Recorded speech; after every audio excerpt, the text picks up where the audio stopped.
cieux. Cette joie que Jésus veut partager avec nous à la fin des temps, bien-aimés.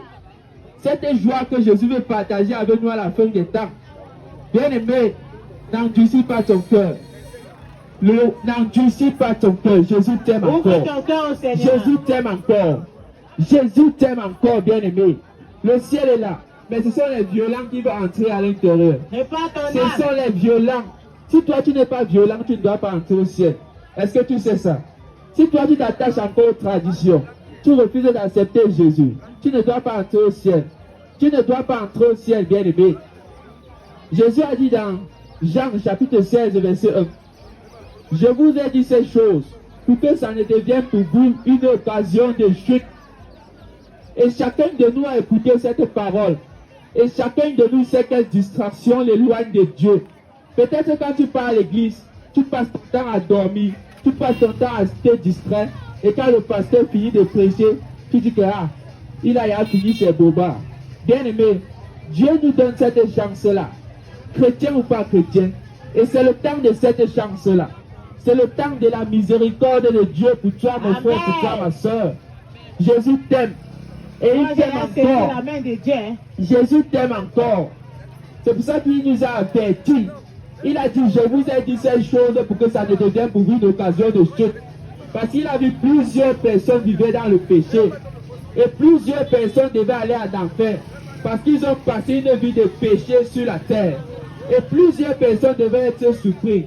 Et ils vont dire, Seigneur, n'avons-nous pas chassé les démons à ton nom? N'avons-nous pas opéré des miracles à ton nom? N'avons-nous pas fait des dons dans les orphelinats à ton nom? J'ai aidé mon prochain, non? Mais Jésus va te dire, arrête de moi, je ne te connais pas.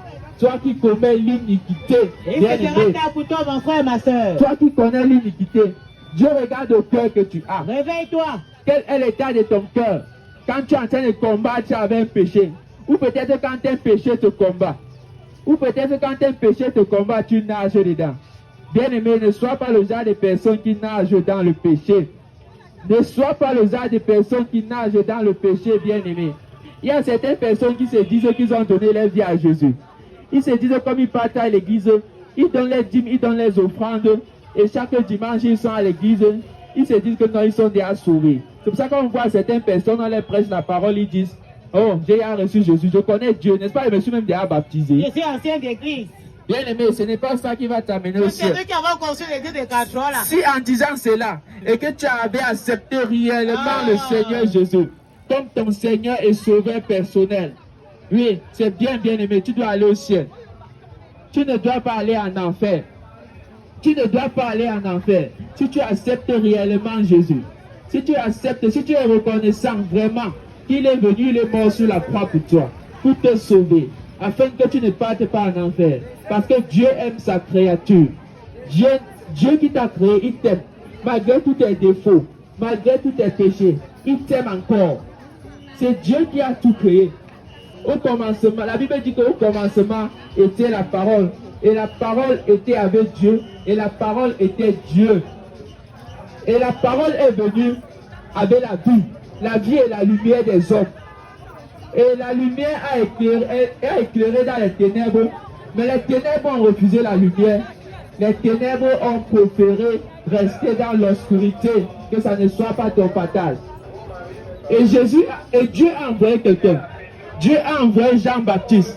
Il est venu pour que la personne qui le voit puisse croire à la lumière par lui. Il n'était pas la lumière, mais il est venu pour rendre témoignage à la lumière. Et cette lumière était la véritable lumière, bien-aimée. Et cette lumière est venue. Tu as refusé la lumière. Tu as préféré les ténèbres. La lumière est venue chez les saints, mais les saints ne l'ont pas acceptée. Après, tu vas dire, oh, Dieu m'a oublié. Dieu m'a abandonné. Pourquoi quand je prie, Dieu n'exauce pas mes prières? Comment tu peux prier Dieu? Tu peux prier que Dieu t'aide. Et c'est toi qui cherches à tuer ton prochain. Et c'est toi qui gardes ton prochain dans ton cœur. Et c'est toi qui haïs ton prochain. C'est toi qui veux du mal à ton prochain. Après, comment tu veux que Dieu t'aime? Comment tu veux que Dieu te sauve?